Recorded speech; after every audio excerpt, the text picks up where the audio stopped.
ज़ोहेब आलम।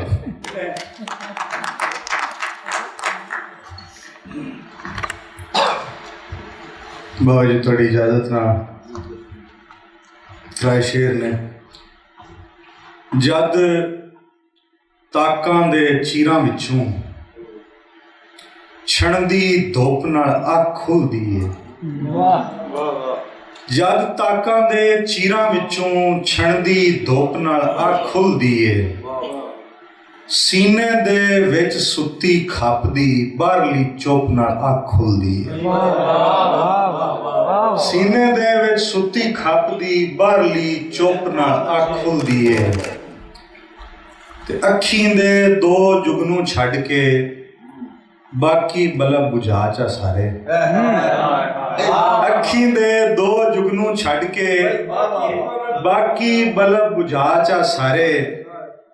डाढा चानण सौण नहीं दिंदा, डाढी घुप नाल अख खुलदी है।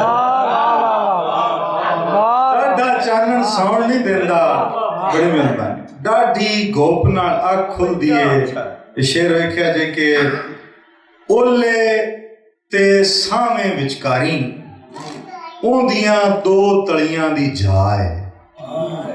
ओले ते सावें विचकारी ओंदियां दो तलियां दी जाए।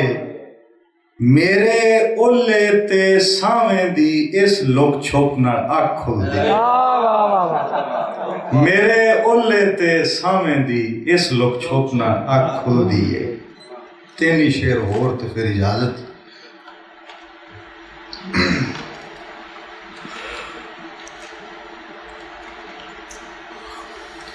जिब्बा छाले फाकले हुसन, चीका वटियां चियां हुसन। जिब्बा छाले फाकले हुसन, चीका वटियां चियां हुसन। जदों कदी तू मिलसे सानू तन दियां लीकां लीयां हुसन। जदों कदी तू मिलसे सानू तन दियां लीकां लीयां हुसन।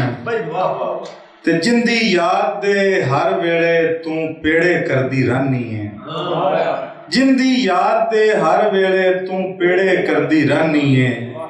खबरे ओ किस पोड़े च होसी, ओनू कितनियां पियां होसी।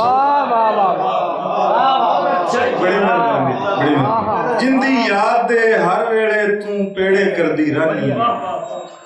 खबरे ओ किस पोड़े च होसी, ओनू कितनियां पियां होसन। ते शिव कुमार तो थोड़ा जिहा इस्तफादा कीता है। जद सावां दी जंज दा लाड़ा मौत दा सेहरा बन लेसी। जद सावां दी जंज दा लाड़ा मौत दा सेहरा बन लेसी। बजियां होई